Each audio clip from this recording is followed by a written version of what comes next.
And இது வந்து இதுக்கு என்ன எக்ஸாம்பிள் கொடுக்குறது தெரியல. If you have any example you can say ரிப்ரெஷனுக்கு. This is motivated forgetting that occurs unconsciously. Actually வந்து இது ஆட்டோமேட்டிக்கா போயிடும்ன்றாங்க. இது வந்து ரிப்ரெஷனுக்கு வந்து நார்மலா ஒரு ட்ராமா ஆச்சு, அத வந்து அந்த குழந்தை மறந்துருக்கலாம். ஆனா அதனுடைய விளைவு, ஏதாவது பேட் விளைவு வந்து என்ன பண்ணும், அவங்களுடைய தாட்டை, ஃபீலிங்க, பிஹேவியரை எல்லாத்தையுமே மாத்தும். அது வந்து psychologically it is very bad. இந்த மெமரி வந்து எப்படின்னா நடந்த சூழ்நிலை மறந்துரும் அந்த குழந்தைக்கு, சின்ன குழந்தையா இருக்கும் பொழுது. ஆனா தன்னை அறியாம ஒரு இம்பாக்ட் அதனுடைய வாழ்க்கையில அப்படியே ஒரு பதிஞ்சிரும். அதுதான் அந்த ரிப்ரெஷன்ங்கிறது. அது வந்து அது அந்த சூழ்நிலை மறந்துரும், ஃபர்கெட் ஆயிரும். ஆனா அதனுடைய தாக்கம் மட்டும் வாழ்க்கையில பிஹேவியரா மாறிடும். சிலர்கிட்ட ரொம்ப மூர்க்கமா நடந்துக்குவாங்க, சில சமயத்துல வந்து அவங்களுடைய ஃபீலிங்ல வந்து ரொம்ப ஹர்ட்டா இருக்கிறதுனால அடிக்கடி அமைதியாயிருவாங்க. Correct correct. அந்த கான்ஷியஸ் அவேர்னஸ் திடீர்னு பக்கத்துல வர மாட்டாங்க, சில பேர் கிட்ட பழக மாட்டாங்க. ஸோ இந்த மைண்ட் பிளாக்ஸ் நிறைய இருக்கும் ரிப்ரெஷன்ல. But though they have forgotten the past. ஏன்னா நீங்க சொன்ன மாதிரி பிகாஸ் ஆஃப் த ஏஜ் ஒரு நடந்திருக்கலாம், ஒரு 5 இயர்ஸ் நடந்தாலும் ஒரு 10-15 இயர்ஸ்ல வந்து ஸ்லோலி. பட் ஆனா நீங்க நல்லா பாத்தீங்கன்னா 10 இயர்ஸ் ஈவன் 6 இயர்ஸ்ல ஒரு it take some time for the child. Because நிறைய படிப்பு கெட்டு போயிடும் அவங்களுக்கு. மைண்டு வந்து நீங்க சொல்ற கான்சியஸா இருப்பாங்க ரொம்ப. அது மாதிரி இருக்கும் போது it really has an impact on them. But slowly it gets unconsciously அப்படியே அது வந்து வெளியே போகும் ஆஸ் தே க்ரோ அப். அந்த டிகே ஆல்சோ சேம் திங் தான். ஏன்னா டிகே வந்து நாட் தி சேம் திங். நான் ஒரு shall I give an example ma'am, movie example? I don't know how it relates. How it relates I don't know. தளபதி மூவில ரஜினியும் அவங்க ஸ்ரீவித்யாவும் அந்த போகி போற சவுண்ட் கேட்டோன்னே ரெண்டு பேரும் சேமா திரும்பி பார்ப்பாங்க. Will that match to this? என்னது சவுண்ட் கேட்டா? சாரி, அந்த படம் நான் பார்க்கல. என்ன படம்? Actually தளபதி மூவி அது. Yes, absolutely. So what happens is both of them fine. Both of them will remember the same thing. She would have put Rajini in garbage bag ஏதோ அத போட்டு விட்டுருவாங்க.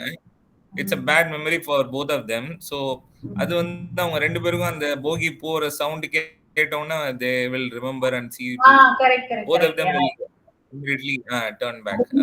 Impact சொல்றீங்க, அந்த consciousness awareness. Okay, correct. So decay theory வந்து பாத்தீங்கன்னா, decay தியரினா ரொம்ப நாளா நீங்க யூஸ் பண்ணாம இருக்கீங்க அப்படின்னா அது ஆட்டோமேட்டிக்கா வந்து போயிடும் உங்களோட பிரெயினை விட்டு. It fats away. So and it may be a slow process, but gradually this the memory will fades away. So இதுதான் டிகே தியரி. அண்ட் நீங்க எழுதும்போது கொஞ்சம் நல்லா எலாபரேட்டா எழுதுங்க, அப்பதான் மார்க் கிடைக்கும்.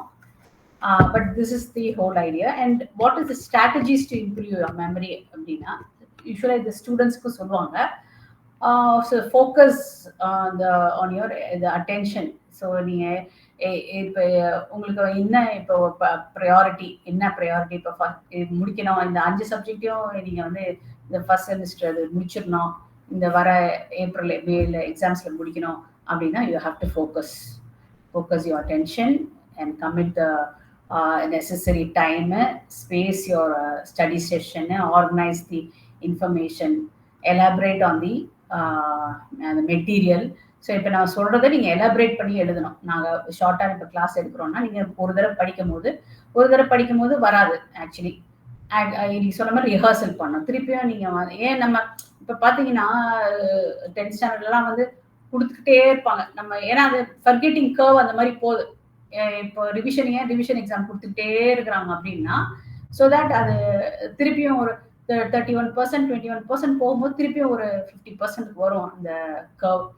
ஸோ அதனால தான் நமக்கு வந்து அது அந்த எக்ஸாம் கொடுத்துக்கிட்டே இருக்கிறாங்க. So elaborate on the material, use visual imagery. Because நம்ம விஷுவலாக வந்து சில விஷயங்கள் யோசிச்சு வச்சுட்டு இருந்தோம்னா, இப்போ நீங்க ஸ்கீமாலெல்லாம் சொல்கிறோம்ல, அந்த மாதிரி நீங்கள் ஒரு இமேஜ் ஒன்று ஃபார்ம் பண்ணி வச்சுருந்தீங்கன்னா கூட that also that will get deep in your long term memory. And இது பண்ணலாம். அதுக்கப்புறம் நீ இது வந்து எல்லாருமே பண்ணுவோம்.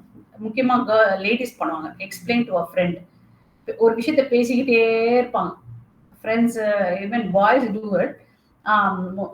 ஒரு விஷயத்த வந்து அவங்க வந்து ரிப்பீட்டடா பேசிக்கிட்டே எக்ஸ்பிளைன் பண்ணிட்டு, எக்ஸ்பிளைன் மட்டும் இல்லை, not regarding the studies also. இப்போ ஒரு இன்சிடென்ட்டை வந்து அவங்க வந்து அடிக்கடி மீட் பண்ணும்போது பேசிக்கிட்டே இருக்காங்கன்னா, that also gets in your long term memory. And அதே மாதிரி இன்டர்ஃபரன்ஸ், நிறைய இன்டர்ஃபரன்ஸை வந்து நீங்க ரெடியூஸ் பண்ணணும். நம்ம இன்டர்ஃபரன்ஸ் பற்றி படித்தோம் இல்லையா, நம்ம ஹவு யூனோ இந்த நியூ இன்ஃபர்மேஷனு, ஓல்டு இன்ஃபர்மேஷன், அதை வந்து நீங்க கரெக்டா நீங்க வந்து இன்டர்ஃபியர் ஆகாம பார்த்துக்கணும். அதுதான்.